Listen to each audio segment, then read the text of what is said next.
নমস্কাৰ। আজি 9 তাৰিখ আৰু জুবিন দা। আচলতে আজিৰ দিনটোত অসমৰ ৰাইজে আজিৰ দিনটোৰ কাৰণে 9 তাৰিখটোৰ কাৰণে জুবিন গাৰ্গক পাহৰি ল'বনে আৰু জুবিন দাৰ হৈ আচলতে ভোট প্ৰদান কৰিব। আৰু ইয়াতে আহি পৰে জাতিৰ কথা। মই প্ৰথম ক'ব বিচাৰিছোঁ, কিছু লোকে ক'ব বিচাৰে যে জুবিন দাৰ লৈ ৰাজনীতি নকৰিবা। মই তেখেতসকলক কওঁ, যদিহে জুবিন দাক লৈ ৰাজনীতি কৰিব নালাগে, তেতিয়াহ'লে মুখ্যমন্ত্ৰী ডাঙৰীয়াই প্ৰথম যেতিয়া জুবিনৰ ন্যায় সকলোৱে বিচাৰিছিলোঁ আমি, তেতিয়া মুখ্যমন্ত্ৰী ডাঙৰীয়াই কি কৈছিলে যে যদিহে মই জুবিন গাৰ্গক ন্যায় দিব নোৱাৰোঁ, আপোনালোকে মোক কিয় ভোট দিব?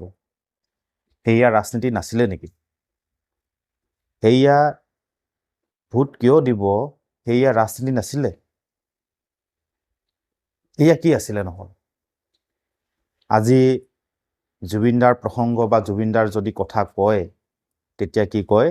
জুবিন গাৰ্গক লৈ ৰাজনীতি নকৰিব। আচলতে বিজেপি দালালকেইটাই কি বিচাৰিছে? তেখেতসকলে বিচাৰিছে কি? অসমৰ মানুহৰ মনৰ পৰা জুবিন গাৰ্গক পাহৰাই পেলোৱা, দূৰলৈ পঠিয়াই দিয়া, যাতে অসমৰ মানুহৰ মনত জুবিন গাৰ্গৰ নাম নাথাকে বা জুবিন গাৰ্গক পাহৰি যায়। সেই চেষ্টা কিন্তু তেখেতসকলে কৰি আছে।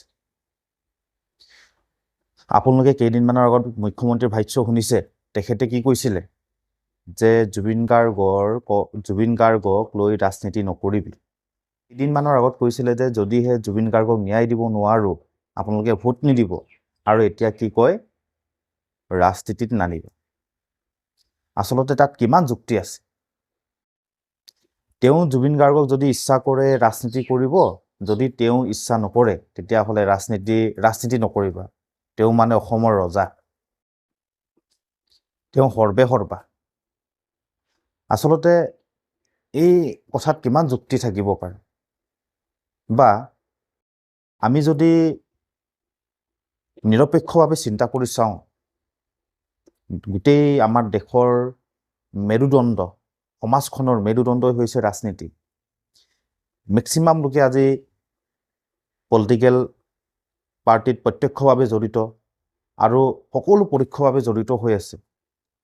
গতিকে লৈ মই ভাবোঁ এই মেৰুদণ্ডত যদি জুবিন গাৰ্গক নাৰাখোঁ, নিশ্চয়কৈ আপোনালোকে লিখি ৰাখক, জুবিন গাৰ্গক অসমৰ মানুহে পাহৰিব আৰু পাহৰি গৈ আছে। কিছু লোকে কয় ভিক্টৰ দাস পাগল, কিন্তু মই তেখেতক ব্যক্তিগতভাৱে কওঁ, তেখেতেই এজন ব্যক্তি যিয়ে নেকি জুবিন গাৰ্গক লৈ ন্যায় লাগে পাগলৰ দৰে মাত মাতি আছে। তেওঁ চৰকাৰে জেলতো ৰাখিছে, হ'লেও তেওঁ কিন্তু এৰি দিয়া নাই। কিছু লোকে হয়তো তেওঁক বেয়া পাবও পাৰে, কিন্তু তেওঁ সত্য মানুহ। আৰু আমি সমাজখনত যিমানখিনি দেখিছোঁ যে সত্য কোৱা মানুহক আমাৰ সমাজখনে বেয়া পায়। যিয়ে সত্যত থাকে, যিয়ে সত্য কথা কয়, সঁচা কথা কয়, আচলতে মানুহে বেয়া পায়। আৰু আপোনালোকে ভাবেনে যে জুবিন গাৰ্গে এইখন চৰকাৰৰ দিনত, বিজেপি চৰকাৰৰ দিনত ন্যায় পাব? আপোনালোকে লিখি ৰাখক, তেওঁলোকৰ ন্যায় কি? 1 বছৰ 2 বছৰ জেলত ৰাখা, তাতকৈ বেছি হ'ব নোৱাৰে, খুব বেছি 4-5 বছৰ হ'ব। কিন্তু আমি যুৱ প্ৰজন্মই অসমৰ ৰাইজে বিচাৰিছোঁ কি? জুবিন গাৰ্গৰ হত্যাকাৰী, প্ৰাণৰ শিল্পীগৰাকীৰ হত্যাকাৰী, অসমৰ আটাইতকৈ ডাঙৰ সম্পত্তিৰ হত্যাকাৰীক আমি বিচাৰিছোঁ কি? ফাঁচি হ'ব লাগে, ফাঁচি হ'ব লাগে। কিন্তু বিজেপিৰ এচাম লোকে বিচাৰিছে কি?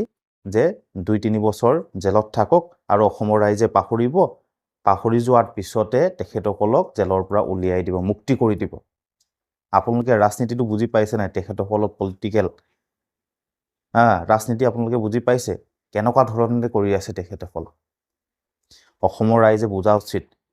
যদি আপোনালোক সঁচাকৈ জুবিন গাৰ্গক ভাল পায়, মই যুৱ প্ৰজন্মক কৈছোঁ যে সঁচাকৈয়ে জুবিন গাৰ্গক যদি আপোনালোকে ভাল পায়, তেতিয়াহ'লে আজিৰ দিনটোত আপোনালোকে বহুত কথা চিন্তা কৰি পিনি ভোটদান কৰিব।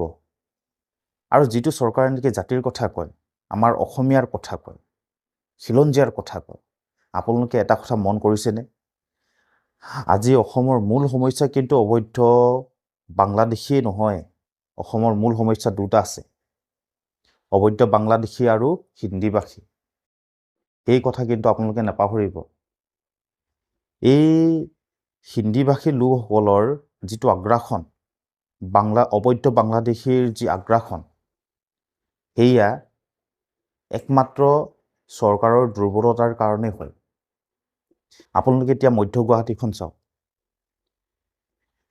কেনেকুৱা হৈ গ'ল, জনগাঁথনি কেনেকুৱা হৈ গ'ল। আজি অসমীয়া ক'ত আৰু হিন্দী ভাষীৰ দপদপনি ক'ত।